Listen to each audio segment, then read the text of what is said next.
Twitch horrek ez du lortzen on-air Ja, botoia jartzea, baina sinisten diogu emititzen ari garela. hori da. Bueno. Kaixo. Vale, oso ondo. Vale, primeran. Bagoaz orduan.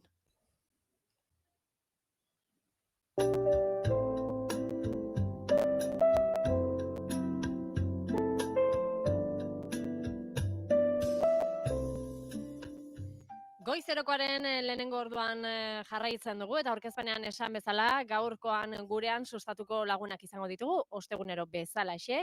Euskara eta teknologia uztartzen dituzten albisteak sustatu.eusen partekatzen dituzte, horietako batzuk aukeratu eta hementxe gurean kontatzen ditugu. Irrati bidez entzungai eta Twitch bidez ikusgai. Eta Luisio Fernandez prest, egunon, Luisio? Egunon.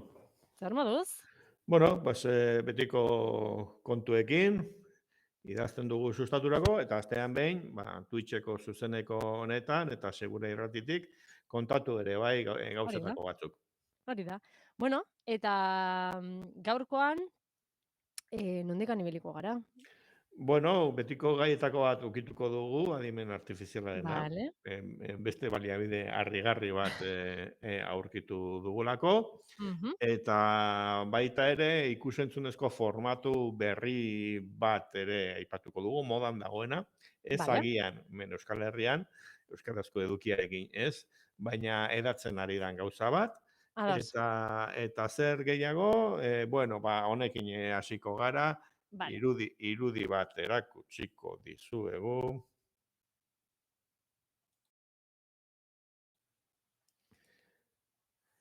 Egunean behinen egin genuen neurketa bat. Euskaldunon 5 telefonotatik bakarra dago euskaraz konfiguratuta. Hortxe, 2021-etik egunean behinen egin ditugunen neurketa batzuk. Bueno, esplikatuko dut hau zer da. Halako sustapen kanpaina batzuk egin dira, Eusko Jaurlaritzako Hizkuntza eta Politika Sailburuordetzarekin lanean. Batetik neurtzeko zenbat telefono zeuden euskaraz, eta grafikoari begiratzen badiogu, lehenengo olako pixkat mendi batzuk ere badaude, igoera batzuk gertatu ziren, eta gero jetxira batzuk, eta hori izan zen, hasiera batean hau lotu zalako egunean behinen sustapen ekintzarekin eta telefono batzuk eman ziren, Jaurlaritzaren laguntzarekin jarri ziren, baldintza zan, zozketan sartzeko euskaratu zazu. Eta orduan, batzuk bai, baina gero berehala berriro beste urrengo neurketan jentea kendu egitezun. Zer esan nahi duenak, esan nahi duena, horixe. Telefono, apatetik neurtu izan genuen, abertze telefono euskaratzen diran eta ez, eta, praktikan, datu bilketa bat egiten da, baimena ematen duzunean egunean behin erabiltzeko, ez da irakurtzen, baina hor da, zure telefono konfigurazio batzuk neurtzen dira, nahiko txukuna da aplikazio alde horretatik, baina hau da neurtzen denetako bat, eta, ze hizkuntza konfigurazio daukaten. Dana jarri daitezke euskeraz Android guztiak, eta iPhoneen kasuan, sistema eragilea ez da euskaratzen, hau da, eguraldiaren edo egunaren informazioa, egutegia, eta hori, Android batean euskaraz agertzen zizuna, iPhone baten iOS sisteman ez da agertzen, baina euskaratu daiteke lehen, hizkuntza lehen etxia, hau da, webgune bat ikusten bizitatzen duzunean, Safari nabigatzailearekin, euskaraz agertzeko, edo aplikazio batzuetan hizkuntza batean edo bestean agertzeko. Hori egin daiteke iPhonearen lerroa da horia, eta gorria da Androidaren lerroa, ikusten dugu pixkat goitik joan da, eta urdina da pixkat media bat, baina goitik dago Androidarekin lotuago zen, iOS edo iPhoneak ere minoria bat dira erabiltzaileen artean. Hau, neurri hau ere ikusi dugu 5 urtean, hortxe berdintzu dagoela. 5 telefonotatik bat da iPhone bat. Eta gero, bestea ditzen zaiguna da piko batzuk egon diala, baina 5 telefonotatik bat dago euskeraz, Eta bi neurketa egin genituen, bat Euskaraldia hasi baino lehenago, abisatu Bai. gabe, aber nola zegoen, 19 zegoen media, eta izan sustapena, euskaratu zuen telefonoa, hola instrukzio batzuk, Bai, bai, bai, bai, 5.000 abisu lagunek batzuk. klikatu zuten, eta pixkat igo da, eguneko hogeitik gora igo da hori, baina, bueno, pues,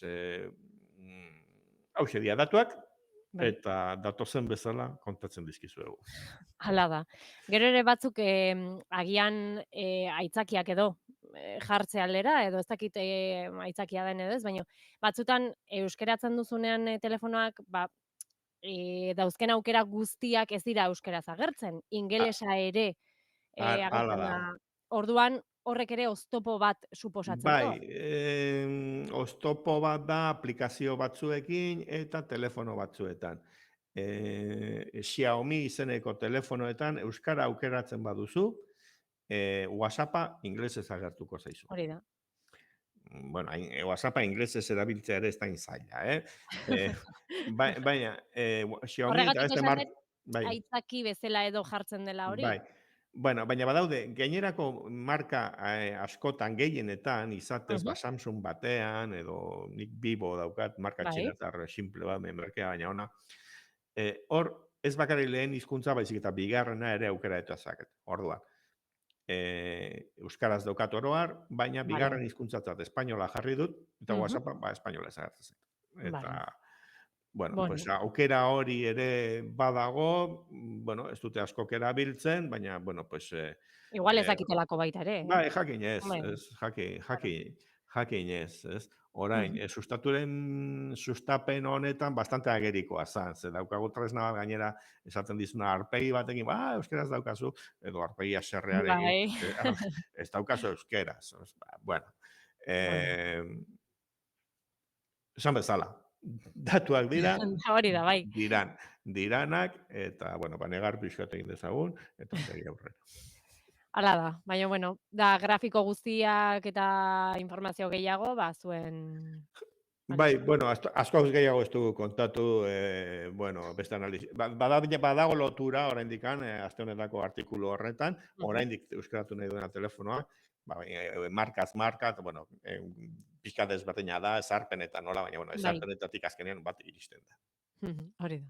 Bueno, ba, horrekin hasi gara, beste saio batzutan ere euskararen panorama, sare sozialetan, teknologian eta ba aztertu izan dugu, eta hau da beste Datua jakitea txarra ez da, eta hori da. asmatzea baino hobe errealitateari Bai, begiratzea, bai, bai. uste dut. Hori da. Bueno, eta Nafarroara egingo dugu salto? Nafarroa, bai.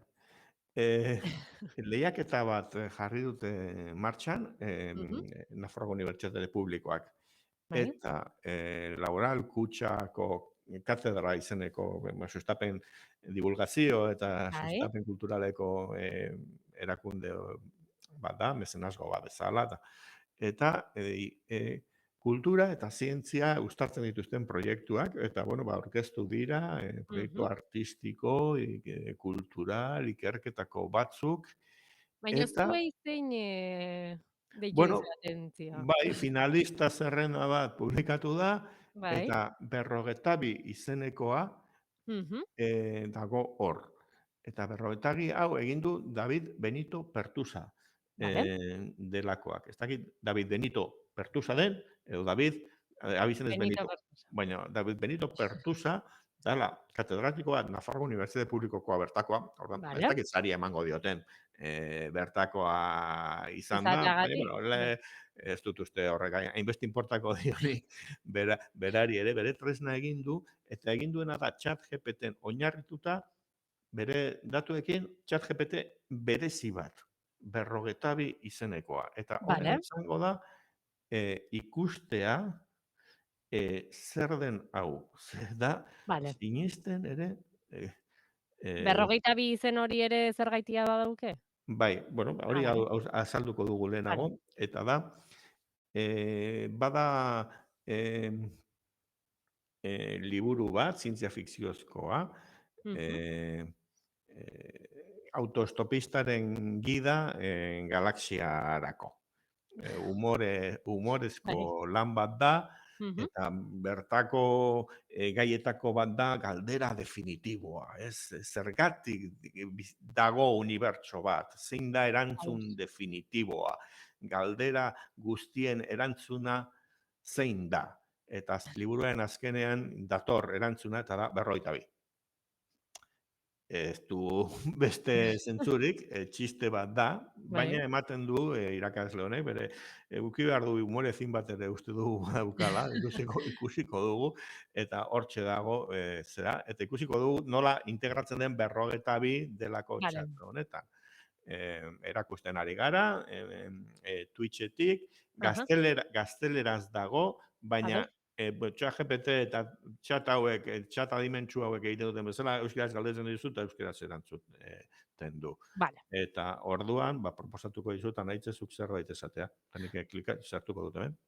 Ez dut prestatu. Edo zer gauza. Bota, Luistxo. Ez nago prestatua. Eta irratian hitz egin behar dut. Teknologiari buruz. Eh? Teknologiari buruz. Egin behar dut teknologiari buruz. Jesus, asmatuko aldut. Orokorre. Buruz. A ber, ematen diogu. Ze teknologi buruz hitz egin behar deten.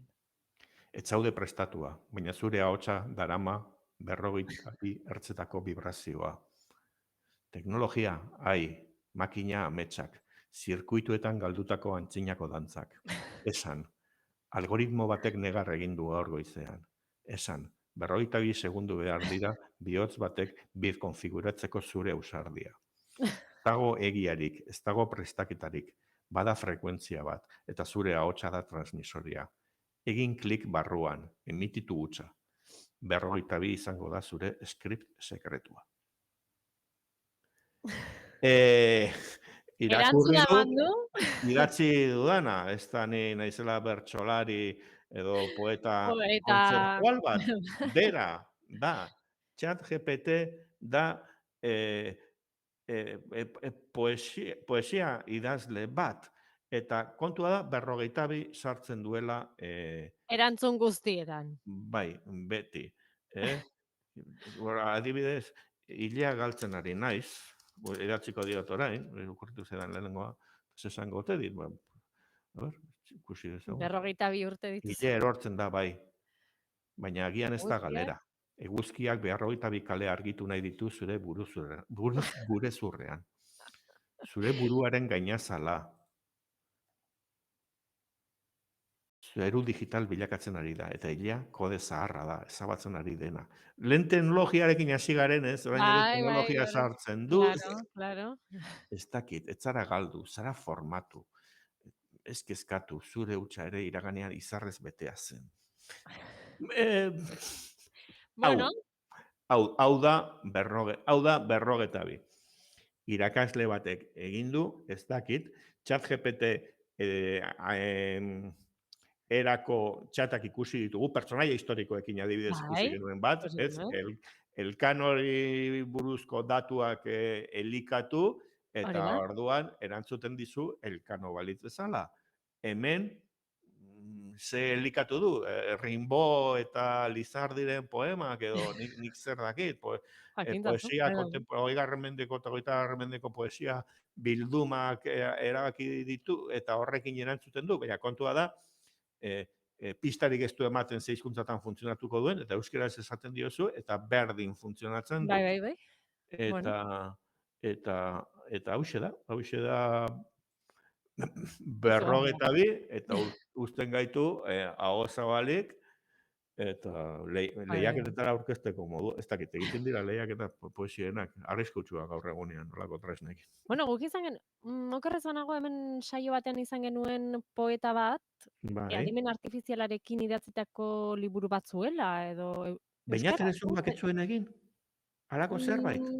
Nik uste baietz. Nik uste saio batean edo gonbidatu izan genula. Bai, horrek agertu izan da, baina zuekin, ez da, inoiz, ez? Nik uste baietz. Bai, berak egin zuen.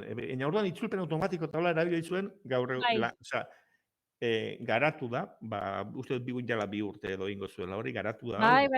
Maila batera, edo, gaia bota, eta kontu, makina honek 52 sartuko dizu derrigor, ze hori ere badago hor parametroetan. Agindu hori dauke, bai. Bueno, gero pizka garbitu norberak eta aurkeztu nolabait. Hala da. Gauzak. Bueno, eta saioa amaituko dugu mikrodramekin. Vale. Baina ez dira memek bezala, zer da, Luistxo? Mikrodrama dira modako aplikazioak Txinan. Vale. Erakutsiko dugu eta emango diogu baten bati ere. Bueno, albiste erakutzen nahi, modako aplikazioak, ikuseztuneko formatu berriak. Eta hor, zenbait marka daude, Txinan zabaldu dira asko, TikTok eta Instagram nola azkenean olako telebista bat diren, gehienetan bideoak ikusten ditugun hola bat abestearen atzean. Ba, hori, baina fikziozko telenovela formatuan. Ostras, vale. Ikusi dezagun, alako, bueno, hauek dira, ez ditugu aplikazioak deskargatu, baizik eta batzuek dauzkate bideo batzu jarrita erakusgarri, YouTubeen, eta hau da. Hortik hartu ez. 既然断绝关系，那我们的贺礼自然要收回。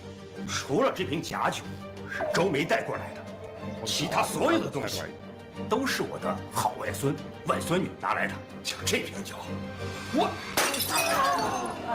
多好的酒啊，砸它干嘛呀？对呀，这酒虽然不是正品，但是也是不错的好酒了。什么好酒？瞧这几个废物的德行，再加上这个歹毒的骂，itxengo dugu, azken 2 minutuko episodio bada, familia bat elkartu dira, eta... Benetazkoak dira edo adimen artifiziala da? Ez, nik uste dut benetako aktorekin egina dela, baina ikusi dezagun, inglesez ere, ari dirala, estatu batuetan ere zabaltzen adia, ikusi... I told you who I was from the beginning, and not only did you not believe me, you made it worse. That deed you tore up, the necklace you broke, those were meant to be gifts for you. And you smashed them with your own hands. What? The private island was 200 million. The diamond necklace, well, that was priceless, but let's just say... And all of those wedding gifts that Teddy arranged. The properties, the luxury goods, the cars. I'm taking them all back. The wedding's canceled. I gave you 3 years of my youth. You can't be so heartless. Your daughter will never step foot in our house again. You can't do this to me. I'm pregnant. Ezin didazu hori egin. Aurdun nago. Horrekin bukatzen da episodioa cliffhanger batekin esaten dana, hau da, urrengo episodioa ikusaraziko dizuna, eta orduan, urrengo episodiora pasatzen zara. Minutu bateko beste episodio batera. Claro, maratoiak egiteko. Hori da, ikusi beharrean, katu bat aur batekin, eta burrengo bideo, beste katu bat aur batekin, historio batean zaude, eta horrela dijoa. Ikustegatik, gaztelaniaz ere, Latinoamerikako merkatura ere ari dira zertzen, jarri dezagun beste bat. Escuchen todos. Esta mujer es la amante de mi esposo. Y hoy estoy aquí para denunciarla. Porque se gastaron más de $100,000 de mi dinero para comprarle un apartamento. Bueno, $1,000 apartamentu bat erosi baiteke, Donostian ez da. Hau, baina, bueno, drama, telenovelak dirudik.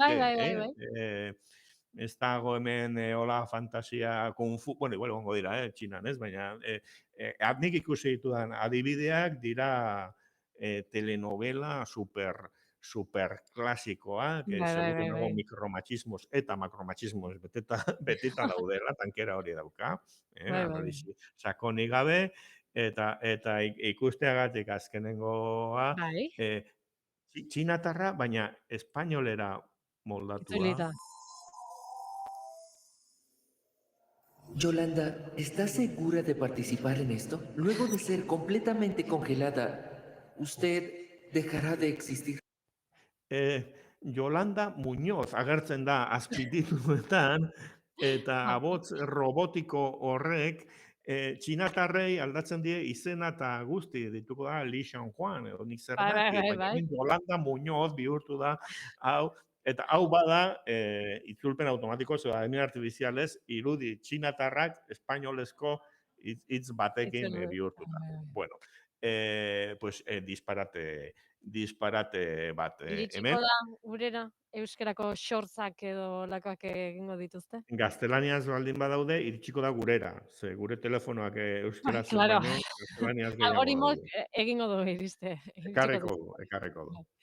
Ba, Lustxo, mila esker, beste behin gurean egoteagatik, eta hurrengora arte, esango dizugu. Hurrengo arte. Ondo izan, aio.